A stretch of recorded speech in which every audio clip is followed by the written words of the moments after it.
बातमी अहिल्यानगरमधील परिस्थितीची आहे। अहिल्यानगर जिल्ह्यात पावसाचा कहर सुरू आहे। शेतीसह मालमत्तेचं मोठं नुकसान झालंय। राहता, संगमनेर, कोपरगावला पावसानं झोडपलंय। श्रीरामपूर, राहुरी तालुक्यासह सर्वदूर मुसळधार पाऊस पडतोय। अतिवृष्टीमुळे पिकांचं प्रचंड नुकसान झालंय। अहिल्यानगर जिल्ह्यातील अनेक तालुक्यांमध्ये पावसाचा कहर अजूनही सुरूच आहे।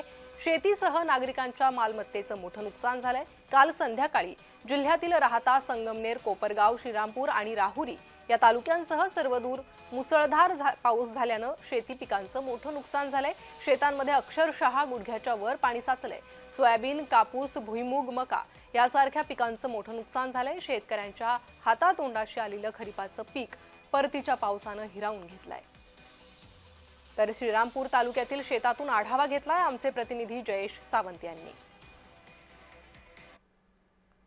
अहिल्यानगर जिल्ह्यातील उत्तर भागामध्ये जी ढग सदृश परिस्थिती निर्माण झालेली आहे, या ठिकाणी गेल्या 24 तासांपासून जो पाऊस सुरू आहे त्या पावसाच्या अभावी आता आपण बघतोय की या ठिकाणी आहे शेतामध्ये जे आहे पाणी शिरलेलं आहे। या ठिकाणी शेतकऱ्यांची अनेक पिके जी आहे ती पाण्याखाली गेलेली आहे। अक्षरशः गुडघ्या एवढं जे पाणी आहे ते या ठिकाणी बघायला मिळत आहे।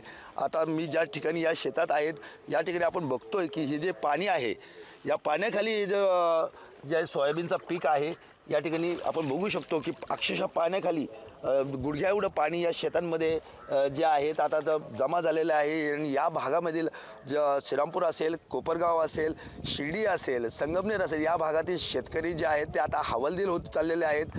कारण की मोठ्या प्रमाणात जे आहे ते या ठिकाणी शेतीचं नुकसान झालेलं आहे, ज्यामध्ये कापूस असेल, सोयाबीन असेल, इतर पिकं जी आहेत ती आता पाण्याखाली गेल्यामुळे आता या ठिकाणी शेतकऱ्यांवरती एक मोठं संकट या नैसर्गिक संकटाच्या माध्यमातून उभं राहिलं आहे। आता या संदर्भात शासन हा काय निर्णय घेणार याकडे सर्वांचं लक्ष लागून आहे।